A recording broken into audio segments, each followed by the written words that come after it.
നമസ്കാരം, സ്വാഗതം നിലപാടിലേക്ക്. ഈ തൃശ്ശൂർ ഞാൻ ഇങ്ങെടുക്കുക. മലയാളത്തിൻ്റെ ചരിത്രത്തിൽ ആദ്യമായി സംഘപരിവാറിന് ഐതിഹാസികമായൊരു തെരഞ്ഞെടുപ്പ് വിജയം നേടിക്കൊടുത്ത താരപ്രഭുവാണ് സുരേഷ് ഗോപി. ഇരു മുന്നണികളെയും മടുത്തില്ലേ കൂട്ടരെ, വേണ്ടേ നമുക്കൊരു ജനപക്ഷ വിപ്ലവം എന്നൊക്കെ വിളിച്ചു പറഞ്ഞാണ് സുരേഷ് ഗോപി ആളെ കൂട്ടിയത്. ഇടത് UDF മുന്നണികളുടെ പരമ്പരാഗത പ്രചാരണ വഴികളിൽ നിന്നൊക്കെ മാറി നടന്ന സുരേഷ് ഗോപി PR വിദ്യകളുടെ പരമാവധി സാധ്യതകളെ കയ്യിലിട്ട് അമ്മാനമാടി രാഷ്ട്രീയ കേരളത്തിൻ്റെ നടുമുറ്റങ്ങളിലൊന്നിൽ ഇറങ്ങി നിന്നു. തെളിച്ചവും നിലവാരവുമുള്ള പുതിയൊരു വഴിയിലേക്ക് താൻ കേരളത്തെ ആകെ നയിക്കുമെന്ന് ശ്രീ സുരേഷ് ഗോപി വാഗ്ദത്തം ചെയ്തു. അടിത്തട്ട് മനുഷ്യർക്കിടയിൽ വിടവുകളില്ലാത്ത വികസനത്തിൻ്റെ വിളവുകൾ എല്ലാവരിലേക്കും ഒരുപോലെ എത്തുന്ന ഒരു കാലമാണ് സുരേഷ് ഗോപി ജയിക്കാനുള്ള വോട്ടിന് പകരമായി നാട്ടുകാരുടെ മുന്നിലേക്ക് വെച്ച വാഗ്ദത്തം. പക്ഷെ വിജയം കൈപ്പിടിയിൽ കിട്ടിയതിന് ശേഷം മുൻപ് പറഞ്ഞ വാഗ്ദത്തങ്ങളോട് എങ്ങനെ പ്രതികരിക്കുന്നു നമ്മുടെ കേന്ദ്രമന്ത്രി? രാഷ്ട്രീയക്കാരൻ എന്നല്ല, ഏതൊരു മനുഷ്യനും അനിവാര്യമായും ഉണ്ടായിരിക്കേണ്ട സത്യസന്ധത തനിക്ക് ആവശ്യമില്ല എന്ന് പ്രഖ്യാപിക്കുകയാണ് ഇപ്പോൾ അദ്ദേഹം. രാഷ്ട്രീയക്കാർ വെള്ളത്തിലെ മീനെന്ന പോലെ ജനങ്ങൾക്കിടയിൽ ജീവിക്കണം എന്ന പാഠത്തെ തിരിച്ചിടുന്നു സുരേഷ് ഗോപി. തനിക്കടുത്തേക്ക് വരുന്ന മനുഷ്യരെ പിടിച്ചകറ്റി അവരുടെ അന്തസ്സിലേക്ക് ഒരു കുന്തമുന കുത്തിക്കയറ്റുന്നു അദ്ദേഹം. ഒരു ജനാധിപത്യ രാജ്യത്തെ മനുഷ്യരെ പ്രജകൾ എന്ന് ആവർത്തിച്ചു വിളിക്കുക വഴി താൻ അവരുടെ തമ്പ്രാനാണെന്ന ബോധ്യം കൊണ്ടു നടക്കുന്നു അദ്ദേഹം. വോട്ട് ചെയ്ത ജനങ്ങളോടും പണിയെടുത്ത പാർട്ടിക്കാരോടും തനിക്കങ്ങനെ പ്രതിബദ്ധതയൊന്നുമില്ലെന്ന് പറയാതെ പറയുന്ന സുരേഷ് ഗോപിയുടെ കോൺഫിഡൻസ് സത്യത്തിൽ എന്താണ്? ആരെയും അപമാനിക്കാമെന്നും അതിന് ഏതുതരം വർത്തമാനങ്ങളുമാകാമെന്നും വിചാരിക്കുന്ന അദ്ദേഹം രാഷ്ട്രീയത്തിൽ കാണുന്ന തുടർ സാധ്യത സത്യത്തിൽ എന്താണ്? പരസ്പര വിരുദ്ധമായ നിലപാടുകളും രാഷ്ട്രീയ പക്വതയില്ലാത്ത നയങ്ങളും കൊണ്ട് തൃശ്ശൂരുകാരെ മാത്രമല്ല, സ്വന്തം പാർട്ടിയെപ്പോലും ഞെട്ടിക്കുന്നു സുരേഷ് ഗോപി. വികസനത്തിൻ്റെ പുതിയ സൂര്യോദയങ്ങൾ വാഗ്ദാനം ചെയ്ത ഒരു നേതാവ് അവയിലെല്ലാം പരാജയപ്പെടുകയും അഴുക്കുവാക്കുകൾ കൊണ്ടും മലിന നിലപാടുകൾ കൊണ്ടും കളം നിറയുമ്പോൾ മലയാളിക്ക് അതിൽ നിന്ന് നോക്കി പഠിക്കാൻ, മനസ്സിലാക്കി വയ്ക്കാൻ, അല്ലെങ്കിൽ മുന്നറിയിപ്പുകളായി എടുക്കാൻ ഒരുപാട് കാര്യങ്ങളുണ്ട്.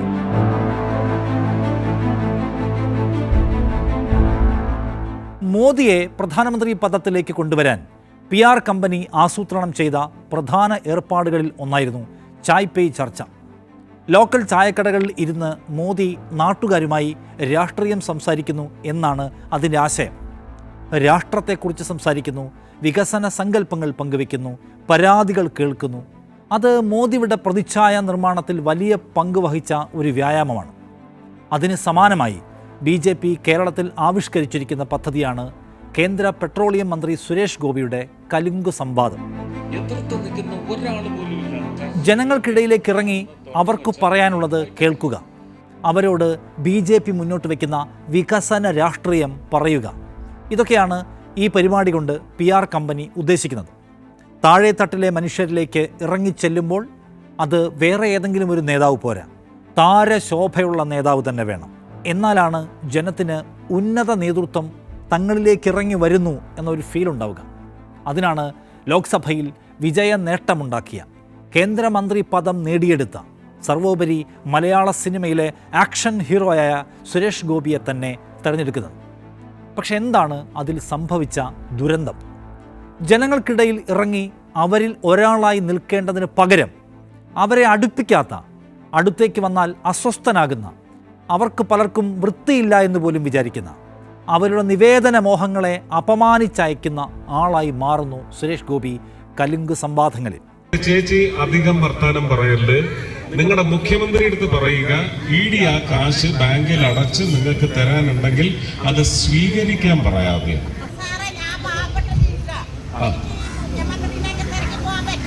അപ്പൊ പിന്നെ എന്താ ബന്ധത്തോട് കേരളത്തിൽ ഇനിയും വളർച്ച ആവശ്യമുള്ളൊരു പാർട്ടിയാണ് BJP എന്നോർക്കണം. അതിൻ്റെ പ്രചാരക വേഷത്തിൽ നിൽക്കുമ്പോഴാണ് സുരേഷ് ഗോപിക്ക് ഇത്ര വലിയ തമ്പ്രാൻ ഭാവം. അത് എന്തുകൊണ്ടായിരിക്കും? ജനങ്ങളുടെ വലിയ സർട്ടിഫിക്കറ്റ് ഒന്നും തനിക്ക് വേണ്ടെന്ന മട്ടിൽ അദ്ദേഹം മുഖം മാറ്റി നടന്നു നീങ്ങുന്നത് എന്ത് കാരണം കൊണ്ടായിരിക്കും? അപ്പോഴാണ് തൃശ്ശൂരിൽ പുറത്തു വന്ന വലിയ വോട്ട് കൊള്ളയുടെ കണക്കുകളിലേക്ക് നമ്മുടെ ശ്രദ്ധ പോകുന്നത്. ഒരൊറ്റ ഫ്ലാറ്റിൽ മാത്രം പരസ്പരം അറിയാത്ത 9 പേർ, അന്നാട്ടുകാർ അല്ലാത്തവർ വോട്ടർമാരായി പട്ടികയിൽ ഇടം പിടിച്ചതിനെക്കുറിച്ച് സുരേഷ് ഗോപിക്കോ അയാളുടെ പാർട്ടിക്കോ മാത്രം പരാതിയൊന്നുമില്ല. അതിനെക്കുറിച്ച് അവർക്ക് മറുപടിയോ വിശദീകരണമോ ഒന്നുമില്ല. തെരഞ്ഞെടുപ്പ് കമ്മീഷനാവട്ടെ സ്വാഭാവികമായ മൗനമോ ഉരുണ്ടുകളിയോ ഒക്കെയായി അങ്ങനെ തന്നെ പോകുന്നു. തൃശ്ശൂർ ലോക്സഭാ മണ്ഡലത്തിലെ വോട്ടർ സംഖ്യ 2021 12,45,000 ആയിരുന്നു. വോട്ടർമാരുടെ എണ്ണത്തിൽ ഏറ്റവും പിറകിലുണ്ടായിരുന്ന ലോക്സഭാ മണ്ഡലങ്ങളിലൊന്നായിരുന്നു തൃശ്ശൂർ. പക്ഷേ 2024 ആയപ്പോഴേക്കും അത് 13,89,000 വോട്ടർമാരുമായി ഏറ്റവും മുന്നിലേക്ക് വന്നു. തൃശ്ശൂരിൽ മാത്രമായി ഈ അത്ഭുതകരമായ കുതിച്ചുചാട്ടം എങ്ങനെയുണ്ടായി? അത് ചോദിച്ചാൽ കശ്മീരിൽ നിന്ന് വേണമെങ്കിലും ഇവിടെ ആളെ കൊണ്ടുവന്ന് വോട്ട് ചെയ്യിക്കും എന്ന അഹന്ത വർത്തമാനം മാത്രമാണ് BJP നേതാക്കളുടെ മറുപടി. തൃശ്ശൂർ ലോക്സഭാ മണ്ഡലത്തിൽ മാത്രം 11.5% വോട്ടർമാരുടെ വർധന. കേരളത്തിലെ ശരാശരി വോട്ടർ വർധന എന്ന് പറയുന്നത് 5%. പക്ഷേ ഇവിടെ മാത്രം അത്ഭുത വളർച്ച. ഈ അസാധാരണ വർധനവ് BJP തെറ്റായ ഫേക്ക് വോട്ടർമാരെ ചേർത്തതാണ് എന്ന കണ്ടെത്തലിലാണ് ഒടുവിൽ എത്തിച്ചേർന്നത്. പ്രധാന നേതാക്കളടക്കം 100 കണക്കിന് പേർ സുരേഷ് ഗോപിയുടെ തെരഞ്ഞെടുപ്പ് വിജയം ലക്ഷ്യമാക്കി തൃശ്ശൂരിലേക്ക് വോട്ട് മാറ്റി. അതിനുശേഷം അവർ മടങ്ങിപ്പോവുകയും ചെയ്തു. പലർക്കും 2 തിരിച്ചറിയൽ കാർഡുകൾ പോലുമുണ്ട്. ശരിയായ വോട്ടർമാർക്ക് പുറമെ വ്യാജ വോട്ടർമാരുമുണ്ട് എന്ന ആക്ഷേപം വിശദീകരിക്കാൻ BJPയോ തെരഞ്ഞെടുപ്പ് കമ്മീഷനോ ഇനിയും ശരിയായി തയ്യാറായിട്ടില്ല എന്ന് കാണണം. ഏറ്റവും ഗുരുതരമായ ആരോപണം സുരേഷ് ഗോപിയുടെ സഹോദരൻ സുഭാഷ് ഗോപിയുമായി ബന്ധപ്പെട്ട ഒന്നാണ്. 2024 തെരഞ്ഞെടുപ്പിൽ സുഭാഷ് 2 തവണ വോട്ട് ചെയ്തതായി തെളിവുകൾ ചൂണ്ടിക്കാണിക്കുന്നു. ഒന്ന് തൃശ്ശൂരിലെ തൻ്റെ മാതൃകുടുംബത്തിൻ്റെ വോട്ട്, മറ്റൊന്ന് ഭാര്യയുടെ പേരിലുള്ളത്. ഇത് മാധ്യമങ്ങളിലും സോഷ്യൽ മീഡിയയിലുമെല്ലാം വൈറലായ സംഗതിയാണ്. പോലീസിൽ കോൺഗ്രസിൻ്റെ കംപ്ലൈൻറ്റ് പോലുമുണ്ട്. സുരേഷ് ഗോപി ഇത് തികച്ചും വ്യക്തിപരമായ ആരോപണങ്ങളാണ്, സുപ്രീം കോടതിയിലേക്ക് പോകൂ എന്നൊക്കെ വലിയ വർത്തമാനം പറഞ്ഞ് നിഷേധിക്കുകയാണ്. പക്ഷെ അപ്പോഴും അദ്ദേഹം ശരിയായ ഉത്തരം തരാതിരിക്കാൻ പ്രത്യേകം ശ്രദ്ധിക്കുന്നുണ്ട്. RSS നേതാവ് ഷാജിയും കുടുംബാംഗങ്ങളും 2 വോട്ടുകൾ ചെയ്തതായി സമൂഹമാധ്യമങ്ങളിൽ നിറയെ തെളിവുകൾ പ്രത്യക്ഷപ്പെട്ടു. പക്ഷേ കൃത്യമായ വിശദീകരണമൊന്നും ഉണ്ടായില്ല. കേരളത്തിൽ BJPയുടെ ആദ്യ ലോക്സഭാ വിജയമായ തൃശ്ശൂരിലെ ജയം സ്വാഭാവികമല്ലെന്ന് വിശകലനം ചെയ്യാനുള്ളതെല്ലാം ഈ പറഞ്ഞ കാര്യങ്ങളിലുണ്ട്. അതുതന്നെയാകുമോ സുരേഷ് ഗോപിയുടെ ഈ അമിത ആത്മവിശ്വാസത്തിന് കാരണം? ജനങ്ങൾ എന്തു വിചാരിച്ചാലും വേണ്ടില്ല, ജയിക്കാനുള്ള വഴി എനിക്ക് വേറെ അറിയാം എന്ന ആത്മവിശ്വാസം. അല്ലെങ്കിൽ പിന്നെ എന്തുകൊണ്ടാണ് കാണാൻ വരുന്ന മനുഷ്യരെ സുരേഷ് ഗോപി ഇങ്ങനെ ആക്ഷേപിക്കുന്നത്? അതുകൊണ്ട് സുരേഷ് ഗോപിയുടെ ഈ കളി കേരളം ഗൗരവത്തോടെ കാണേണ്ട കളിയാണ്. MP ആയും പിന്നീട് മന്ത്രിയായും കാലം ഇത്രയാകുമ്പോഴും എന്ത് വാഗ്ദത്ത പാലനമാണ് ബഹുമാന്യനായ തൃശ്ശൂർ അംഗത്തിൻ്റെ ഭാഗത്തു നിന്ന് ഉണ്ടായത്? കേരളത്തിന് വേണ്ടി പോരാടാനും അവകാശങ്ങൾ പിടിച്ചുവാങ്ങി എത്തിക്കാനും മുന്നിൽ ഉണ്ടാകുമെന്ന് പറഞ്ഞ ആൾക്ക് അതിൽ എന്തു ചെയ്യാൻ കഴിഞ്ഞു? വയനാട്ടിലെ ദുരന്തം മാത്രം എടുക്കൂ. രാജ്യത്തെ ഏറ്റവും വലിയ ദുരന്തങ്ങളിലൊന്നായിട്ട് കൂടി അതിനാവശ്യമായ സഹായം ഇനിയും സുരേഷ് ഗോപി അംഗമായ കേന്ദ്ര മന്ത്രിസഭ തന്നിട്ടില്ല. മുണ്ടക്കായ് ചൂരൽമലയുടെ പുനർനിർമ്മാണത്തിന് കേരളം കേന്ദ്രത്തോട് ആവശ്യപ്പെട്ടത് 2221 കോടി രൂപയാണ്. പുനരധിവാസം, അടിയന്തര സഹായം, ദീർഘകാല പദ്ധതികൾ എന്നിവയ്ക്ക് വേണ്ടിയാണ് ഇത്രയും പണം ചോദിക്കുന്നത്. എന്നാൽ സഹായം ചോദിച്ച് 1 വർഷത്തിന് ശേഷം കേന്ദ്രം അനുവദിച്ചത് 260 കോടി. ആവശ്യത്തിൻ്റെ 8/1 പോലും തരാതിരിക്കാൻ പ്രത്യേകം ശ്രദ്ധിച്ചു അവർ. കേന്ദ്രത്തിൻ്റെ സമീപനത്തിൻ്റെ ഏറ്റവും വലിയ വഞ്ചന വായ്പാ രൂപത്തിലുള്ള സഹായമാണ്. ദുരന്തബാധിതർക്ക് അടിസ്ഥാന സൗകര്യങ്ങൾ നിർമ്മിക്കാൻ 520 കോടി വായ്പ അനുവദിച്ചു. പക്ഷേ അത് സൗജന്യമല്ല എന്ന് പ്രത്യേകം ഓർക്കൂ. ഇത് ദുരന്തബാധിത സംസ്ഥാനത്തിൻ്റെ ഭാരം കുറച്ചില്ല എന്ന് മാത്രമല്ല, അപമാനിക്കുകയും ചെയ്തു. കാരണം കേരളം ഇത് തിരിച്ചടയ്ക്കേണ്ടി വരും. വലിയ കച്ചവടങ്ങൾക്കും കച്ചവടക്കാർക്കും ലോൺ ഇളവും നികുതി ഇളവും ഒക്കെ കൊടുക്കുന്ന കേന്ദ്രം ദുരന്തബാധിതരായ മനുഷ്യരോട് എന്തിനിത് ചെയ്യുന്നു എന്ന ചോദ്യത്തിന് സുരേഷ് ഗോപിക്കില്ല ഒരു മറുപടിയും. ദുരന്തബാധിതരായ മനുഷ്യരുടെ കടങ്ങൾ എഴുതിത്തള്ളണമെന്ന ആവശ്യവും കേന്ദ്രം പുച്ഛിച്ചു തള്ളി. കേരളം കോടതിയിൽ പോയി. അവിടെയും കടം എഴുതിത്തള്ളാനൊന്നും കഴിയില്ല എന്ന വഞ്ചനാപരമായ നിലപാടാണ് സുരേഷ് ഗോപിയുടെ സർക്കാർ സ്വീകരിച്ചത്. ഹൈക്കോടതി ഈ സമീപനത്തെ നിശിതമായി വിമർശിക്കുകയും കേന്ദ്ര സർക്കാരിൻ്റെ ഇരട്ടത്താപ്പ് തുറന്നു കാണിക്കുകയും ചെയ്തു. ഭരണഘടനാപരമായ അവകാശമാണ് വേണ്ടത്, ചാരിറ്റി അല്ല എന്ന് പോലും കോടതി പറഞ്ഞു. മറ്റു സംസ്ഥാനങ്ങളിലെ സമാന ദുരന്തങ്ങൾക്ക് നൽകിയ ഫണ്ടുകളുമായി താരതമ്യം ചെയ്താൽ കേരളത്തോടുള്ള വിവേചനം വ്യക്തമാണ്. ഹിമാചലിനും മറ്റും ചോദിച്ച സഹായം മുഴുവനാണ് കേന്ദ്ര സർക്കാർ കൊടുത്തത്. കേരളത്തിൻ്റെ ആവശ്യത്തിൻ്റെ 90% അവർക്ക് കൊടുത്തു എന്നോർക്കണം. ഗുജറാത്തിനും മധ്യപ്രദേശിനുമൊക്കെ ആവശ്യപ്പെട്ട കാശെല്ലാം കിട്ടുന്നതിന് യാചിക്കേണ്ടി വരുന്നതേയില്ല. അസമിനും കൊടുത്തു 300 കോടി രൂപ അധിക സഹായം. ഉത്തരാഖണ്ഡിന് കൊടുത്തത് 1670 കോടിയാണ്.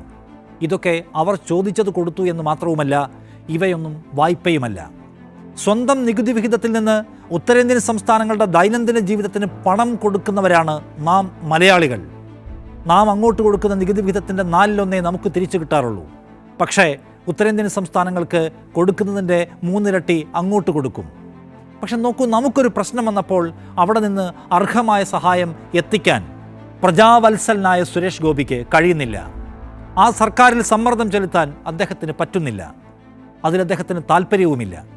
പിന്നെ എന്ത് മാതൃകാ പൊതുപ്രവർത്തനത്തെക്കുറിച്ചാണ് ശ്രീ കേന്ദ്രമന്ത്രി പറയുന്നത്? വാചകമടിയല്ലാതെ മറ്റൊന്നും തന്നെക്കൊണ്ട് സാധ്യമാകില്ലെന്ന് മലയാളിക്ക് മനസ്സിലാക്കി കൊടുക്കുന്നു ഈ ദിവസങ്ങളിൽ സുരേഷ് ഗോപി. കേരളത്തിന് എയിംസ് ഇതാ കൊണ്ടുവരാൻ പോകുന്നു എന്ന് പറഞ്ഞു നടന്ന സുരേഷ് ഗോപിക്ക് സർക്കാരിൻ്റെ ആദ്യ ബജറ്റ് വന്നപ്പോൾ കേരളത്തിനായി എന്തെങ്കിലും ഒരു പദ്ധതി നേടിത്തരാൻ കഴിഞ്ഞോ?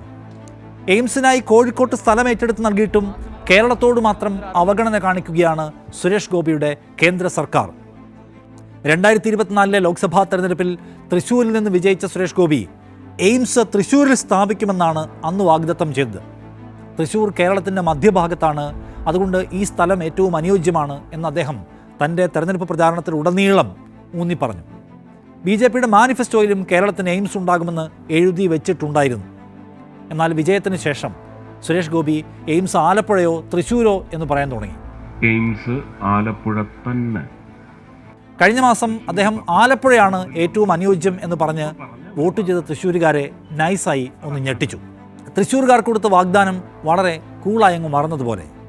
ഓരോ ജില്ലയിലും പോകുമ്പോൾ എയിംസ് വാഗ്ദാനം ചെയ്യുന്ന വിധത്തിൽ നിലവാരരഹിതനായി കേന്ദ്രമന്ത്രി വളരെ വേഗം താഴ്ന്നുപോയോ?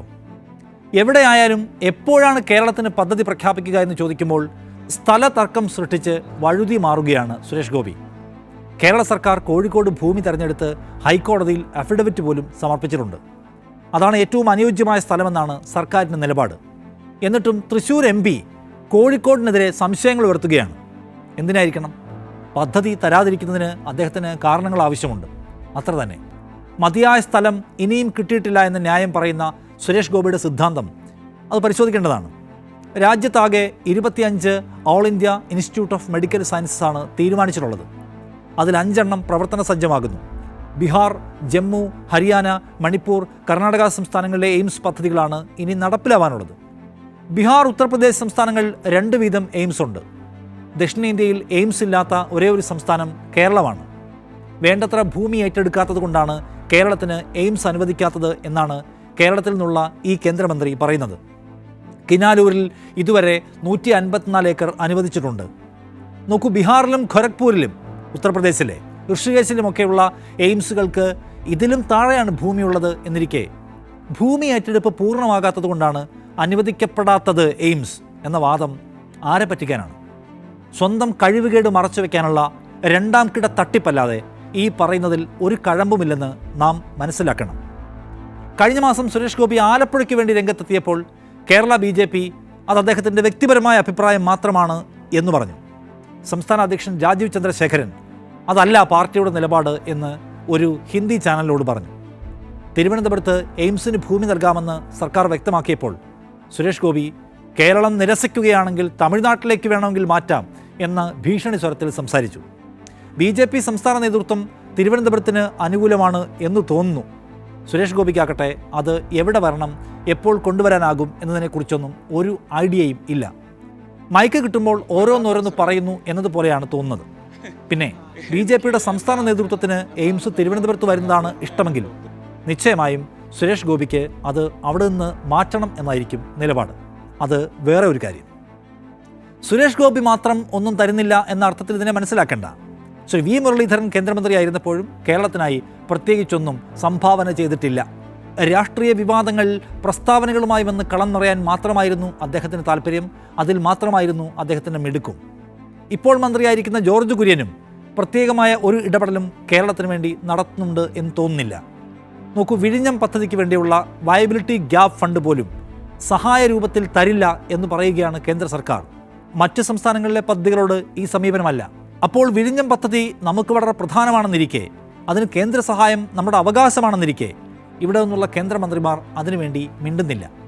അല്ലെങ്കിലും കേരളത്തിൽ നിന്ന് മന്ത്രിമാരെ അനുവദിക്കുന്നത് വെറുമൊരു പ്രതിനിധാനം അല്ലെങ്കിൽ ചില വോട്ടു രാഷ്ട്രീയ സമവാക്യ ലക്ഷ്യങ്ങൾ അതിനുവേണ്ടി മാത്രമാണ്. അല്ലാതെ കേരളത്തിൻ്റെ വികസന പ്രശ്നങ്ങൾ കേൾക്കാനും അവയ്ക്കെല്ലാം പരിഹാരമുണ്ടാക്കാനും അല്ല എന്ന് നമുക്ക് ഇക്കാലം കൊണ്ട് നന്നായി മനസ്സിലായിട്ടുള്ളതാണല്ലോ. എൻ്റെ വഴി എൻ്റെ അവകാശമാണ്.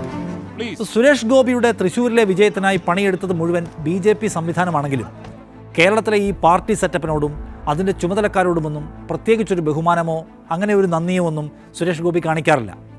കെ സുരേന്ദ്രനെ പോലും വേദിയിലിരുത്തി വെട്ടിലാക്കാൻ സുരേഷ് ഗോപി ശ്രമിക്കുന്നത് നാം കണ്ടിട്ടുണ്ട്. തിരുവനന്തപുരത്തെ പാർട്ടി ആസ്ഥാനത്ത് സുരേഷ് ഗോപി സാധാരണ അങ്ങനെ പോകാറ് പോലുമില്ല. എത്രയോ നാളത്തെ രാഷ്ട്രീയ വിവാദത്തിന് ശേഷമാണ് ഒരിക്കൽ അവിടെ പോയത്. അത് വലിയ വാർത്തയുമായി. ചേലക്കരയിലെ സ്ഥാനാർത്ഥിയുടെ തെരഞ്ഞെടുപ്പ് പ്രചാരണ പരിപാടിക്ക് പോയപ്പോഴും അന്ന് പ്രസിഡന്റായിരുന്ന കെ സുരേന്ദ്രനുമായുള്ള അഭിപ്രായ വ്യത്യാസം അദ്ദേഹത്തിൻ്റെ ചേഷ്ടകളിൽ പ്രകടമാക്കുന്നത് നാം കണ്ടതാണ്. സുരേന്ദ്രനൊപ്പം സ്ഥാനാർത്ഥിയുടെ കൈപിടിച്ചുയർത്തി ഫോട്ടോയ്ക്ക് പോസ്റ്റ് ചെയ്തപ്പോൾ ഒന്ന് ചിരിക്കാൻ പോലും കേന്ദ്രമന്ത്രി തയ്യാറായില്ല. ചങ്ങനാശ്ശേരിയിൽ ഒരു പൊതുപരിപാടിക്കെത്തിയ സുരേഷ് ഗോപി അപമാനിച്ചുവെന്ന് ചൂണ്ടിക്കാണിച്ച് പ്രധാനമന്ത്രിക്കടക്കം പരാതി കൊടുത്തിരിക്കുകയാണ് ഒരു പാർട്ടി നേതാവ്. തൃശ്ശൂരിലെ വരന്തരപ്പള്ളിയിൽ സുരേഷ് ഗോപിയുടെ അപമാനം സഹിക്കാനാവാതെ പാർട്ടി വിട്ട് കോൺഗ്രസിൽ ചേർന്നു 4 പേർ. ഏത് ഈ കലുങ്ക് സംവാദത്തിൻ്റെ ഇടയിലാണ്.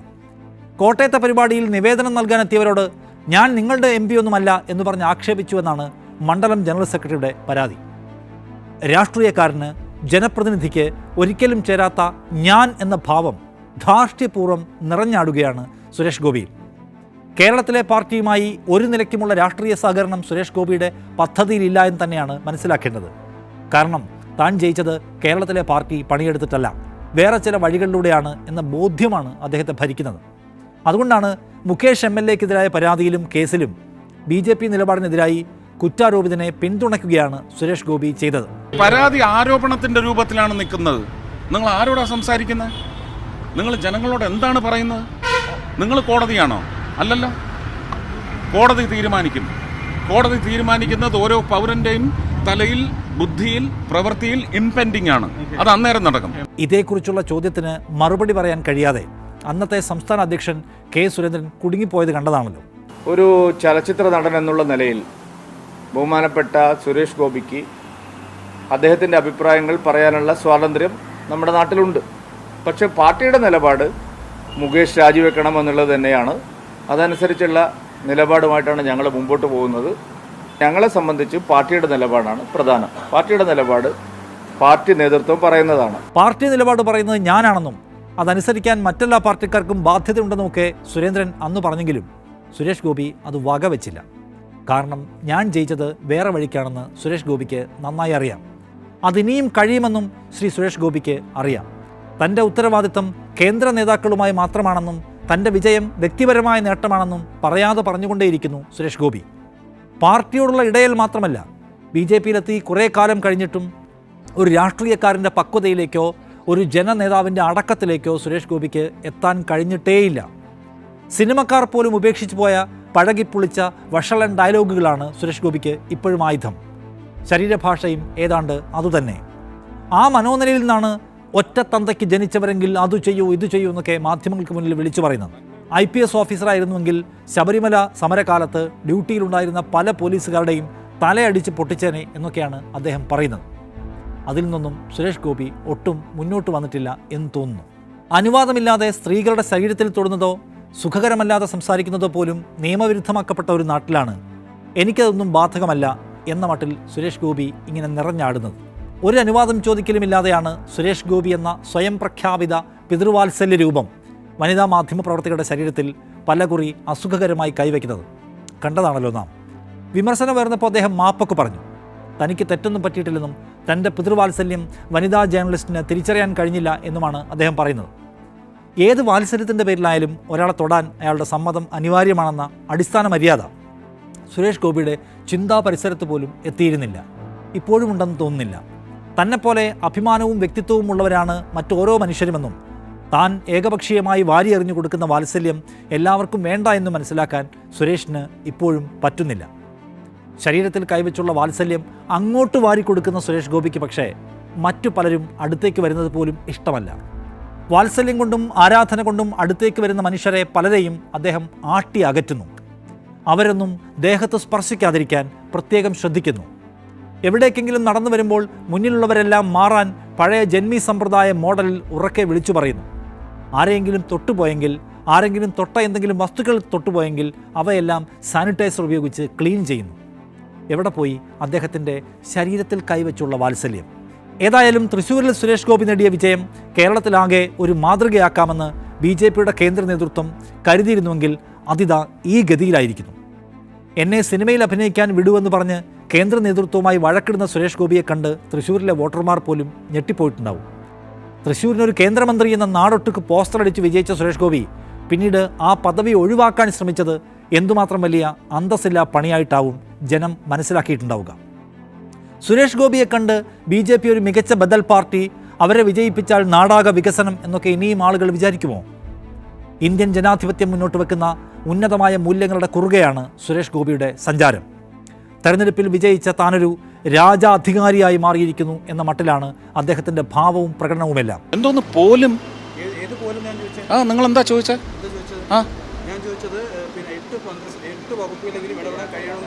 അതല്ല, ഞാൻ ജയിച്ചാൽ എനിക്കൊരു 8 കേന്ദ്രമന്ത്രിമാർ ചൊൽപ്പടിക്ക് വേണമെന്നൊക്കെ പറഞ്ഞെടുത്ത് തുടങ്ങുന്നു ഞാൻ എന്ന ഭാവത്തിൻ്റെ അസുഖകരമായ ആ രൂപം. രാഷ്ട്രീയക്കാർ വെള്ളത്തിലെ മീനെന്ന പോലെ ജനങ്ങൾക്കിടയിൽ ജീവിക്കേണ്ടവരാണ്. കേരളത്തിലെ നേതാക്കൾ വളർന്നു വലുതായതും ജനപ്രിയരായതുമെല്ലാം ജനങ്ങൾക്കിടയിൽ പ്രവർത്തിച്ചും അവരുടെ വിഷമതകൾ കേട്ടും അവരുടെ ചോദ്യങ്ങൾക്കുത്തരം പറഞ്ഞും അവരോട് ചേർന്ന് നിന്നുമൊക്കെയാണ്. പക്ഷേ സുരേഷ് ഗോപിക്ക് അങ്ങനെ ഒരു ശൈലിയുമില്ല. ജനങ്ങളോട് അങ്ങനെ ഒരു ബാധ്യതയും അദ്ദേഹത്തിന് ഫീൽ ചെയ്യുന്നില്ല. അതുകൊണ്ട് തന്നെ സൂക്ഷിക്കണം. അദ്ദേഹം ജയിക്കാനായി കാണുന്ന വഴികൾ വേറെയാണ്. അത് അപകടകരവുമായിരിക്കും. നിലപാട് പൂർണ്ണമാകുന്നു. നന്ദി.